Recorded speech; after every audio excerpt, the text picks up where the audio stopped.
Inside Out 2 is a movie that was released at a perfect time in mine and many other teens' lives. The first Inside Out released all the way back in 2015, 9 years ago. And if you were born at a similar age to me, you would have been 7 or around about that age. Fast forward to now, and Inside Out 2 is releasing when I'm 16 years of age. It was almost as if the creators waited for the young people who went to see the first movie to grow up, to be teenagers, and then make the movie. And I couldn't be happier. Unlike many YouTube reviewers on this platform, I feel like I offer a different perspective on the film. Because again, I went to see this movie about being a teen while I was 16, a teen. The main thing I want to get out of the way right away is that this is the biggest piece of dog shit. No, please don't say that. Got him! the best Pixar movie in years. Woo! Yeah, baby! That's what I've been waiting for. That's what it's all about. Woo! I think this is the win that Pixar needed after a few subpar movies like Turning Red and Lightyear. I don't think Pixar has been this good since Toy Story 4, all the way back in 2019. The box office success it's been having proves this point as well, as audiences are loving this movie. I think the main appeal of this movie is that the theme of puberty relates to a wide mass range of audience members, as everybody has to, or has been through, puberty at some stage in their life.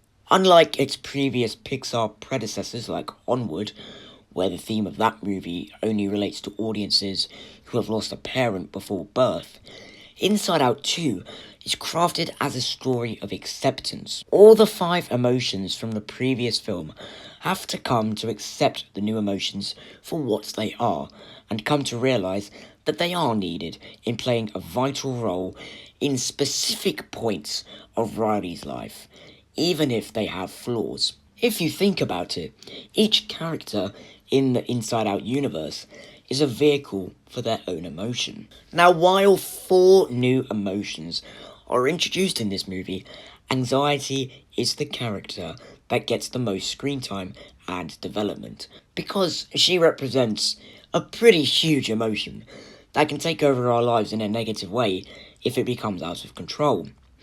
However, anxiety's nature is to express, well, anxiety, which, yes, makes her the villain in a way, but makes her more the protagonist of the movie, and the antithesis to the character of Joy. I think this was an ingenious way of doing a villain, and finally, a new creative idea for one from Pixar in years.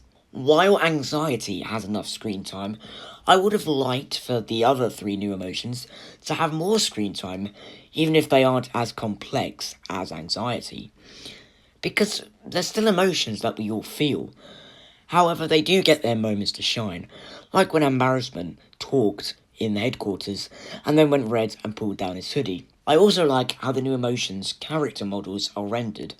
For example, Embarrassment wants to curl up into a ball and not be seen, but he's very big and has a bright pink skin tone. Envy's eyes are big and have stars in them, to show a physical representation of her being envious of everything and wanting everything that other people have. Ennui, which is French for boredom, has the most basic facial features, with just a line for their mouth. And ennui isn't a bright, energetic colour compared to the other emotions. Inside Out 2 also serves as a sequel to the original emotions. So how are they in this movie? They're pretty good. Fear and Disgust were recast in this sequel, and you wouldn't know about Disgust's recast just by seeing the movie. However, Tony Hale is Fear's new voice in this movie, and all I hear is Forky, and it takes me out of the movie slightly, as my mind starts thinking about him saying trash as Forky in Toy Story 4.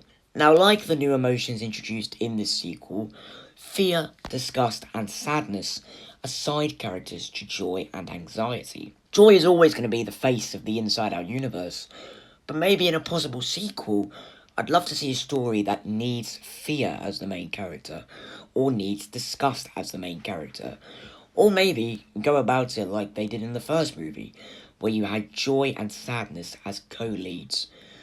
Or like in this movie with joy and anxiety as co-leads.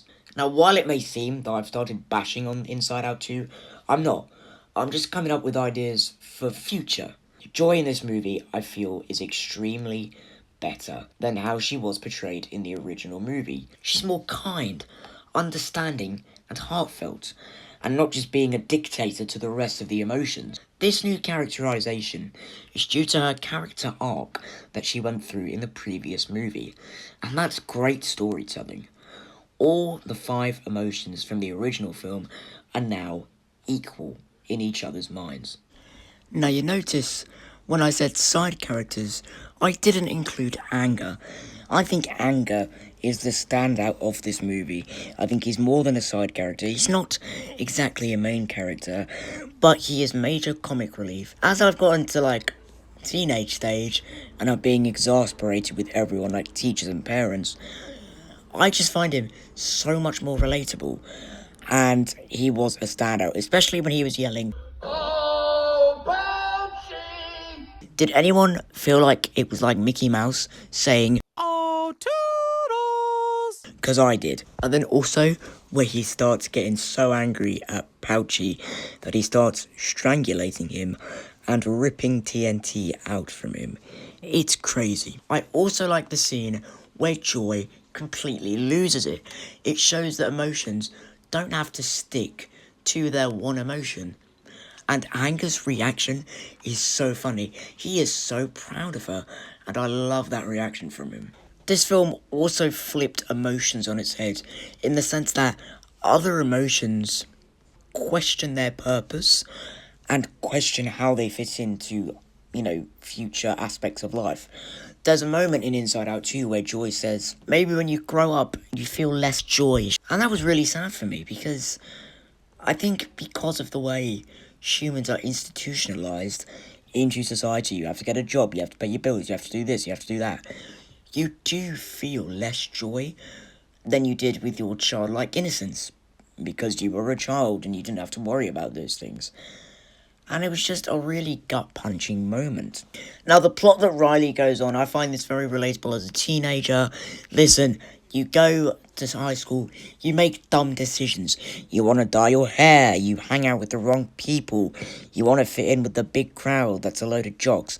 And I saw Riley making all these decisions, being a bad friend. And I was like, dude, that's the kind of stuff I went through in year 7. And I didn't get out the other side of it until maybe year 8 or end of year 8. And I just found all of that very relatable, and it just hit me with my high school life. And I thought, whoa, Riley's me. But let's talk about that big final finale thing where Riley has an anxiety attack. She has an attack. And it is the best scene in this movie. I think it is top 10 Pixar moments, quite frankly. And it got me crying. The reason it got me crying was because that is what all teenagers suffer. Everyone has an anxiety attack. And some people are like, oh, walk it off. Or some teachers are like, I'm not quite sure what to do. I'm not sure how to help you. Your mind can be spiraling. Literally spiraling.